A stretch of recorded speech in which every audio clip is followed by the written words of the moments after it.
Hello everyone, I am Dr. Nagalakshmi, Assistant Professor, Department of Commerce with Finance in Dr. S.N.S. Rajalakshmi College of Arts and Science, Coimbatore.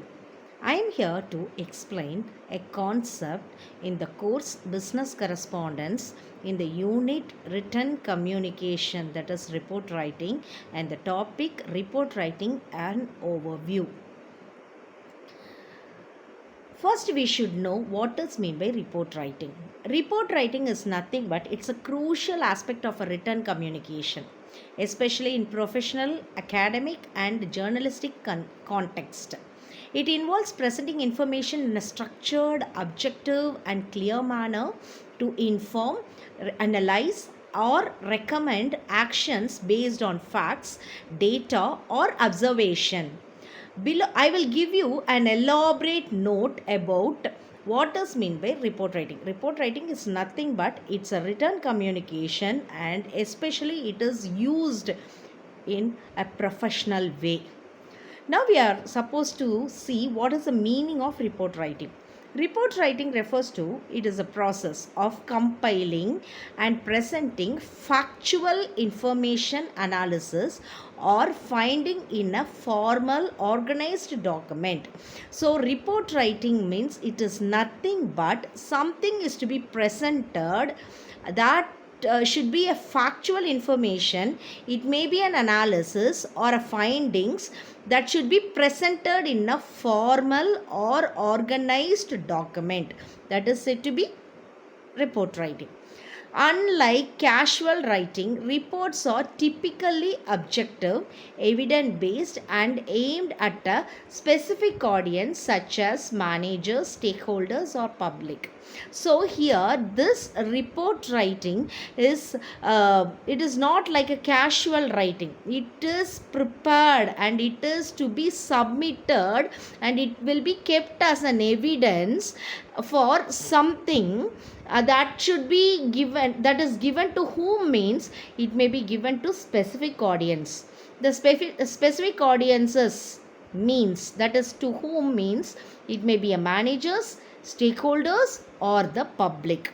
Okay, so the primary purpose is to communicate complex information to aid decision making, record events, or highlight issues. So something used for very important matters, that is said to be report writing. We can see the key characteristics of the report writing. So reports are nothing but it's a fact, avoiding personal opinions unless specified. It should be a structured one, it should be a factual one, it should be a structured one, it should contain clear sections, and it should be concise. Concise means it should not be vague. If we study, we have to understand what is that. That is focusing on essential details. So they often include what that report writing will include what type of contents means it may be a data, visuals like charts or graphs, and some recommendations. These are the key characteristics of a report writing. Now we are going to see the importance. In business, reports help track progress. Example is given as annual report. So in the aspect of business, report helps in tracking progress. See, annual report we will prepare for the year 24-25, and we have prepared it for 25-26 also. Okay, so in the next year, before starting the new financial year for the business, we can see what is the status of the business in previous year and the year before that. So in academia, they summarize research in. Okay, so that is in the aspect of business, it helps in tracking progress, that is, it helps in track progress. Likewise, in academics, it summarizes the research. In journalism aspect, they convey news events. So effective report writing ensures clarity, reduces misunderstanding, and support accountability. So here, an effective report writing, that is, everyone will be writing the reports, but an effective report means it should be very clear, it should reduce misunderstanding. What they wrote in the report has to be entered into our minds in the same aspect, that is, in the same thought, and supports accountability. So now we are supposed to see the evolution. With digital tools, reports now incorporate multimedia elements, but the core remains timeless. Delivery, accurate, actionable insights. So this is what about the evolution of report writing. Now we are going to see the essential elements of a report writing. So essential elements, that is, a well crafted report must include several core elements to ensure its comprehensive, readable, and professional thought. Okay, well crafted report, that is, it's a professionally structured report, means it should contain something which is important. These elements form the backbone of the document, guiding the readers through the content logically. What are the things to be what are the elements to be there in an effective or well crafted report? Means there should be a title page. So title page means it should include report's title, author name, date, and recipient details. It sets the context and provides a professional first impression. So if a report is there, just imagine a magazine or a newspaper. The title of the title should, that is, the title of the report should be clear, and it should be very bold to see. And who has written that, author name and the date of the title, and the recipient details will be there in that. It should be there. It's a title page. Table of contents, that is, list sections, subsections, and page numbers for easy navigation, especially in longer reports. So table of contents should be there.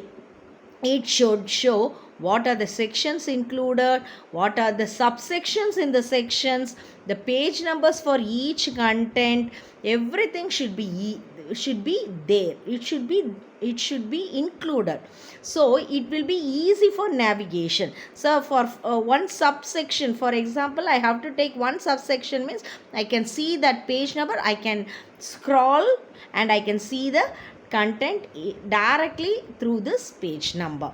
Okay, this is what for longer reports. Executive summary or abstract, that is, a concise overview, that is usually 10 to 15% of report's length, highlighting key findings, recommendations, and conclusion. So for example, for a long report, an abstract should be there, introduction, everything related to that should be highlighted. What are the key findings, or what is the recommendations given, and what is the conclusion, everything should be pakka. Okay, that is, it's written last but placed at the beginning for quick references. Now we are going to see the next thing, that is introduction.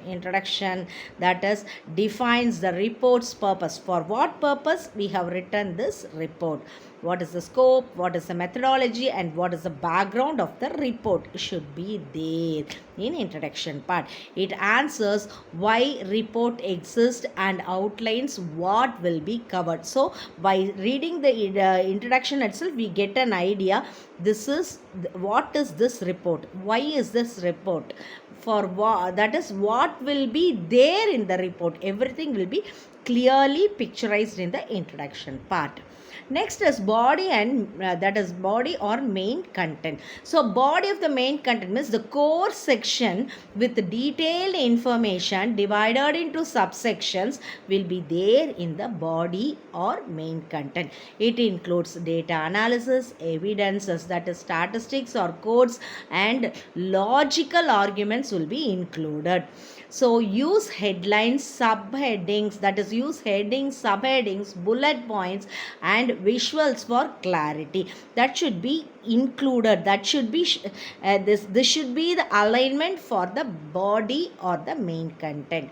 Now we are going to see the conclusion. Conclusion summarize the key insights drawn from the body without introducing new information. So whatever given already has to be given as a summary in the summary, that is the key insights in the conclusion. New thing which is not given in the report should not be included in the conclusion. Next we are going to see the recommendation part. Recommendation means giving suggestions, that is actionable suggestions based on conclusion, often prioritized, that is short term versus long term. These types should be given, that is proper suggestions for the report has to be given in recommendations.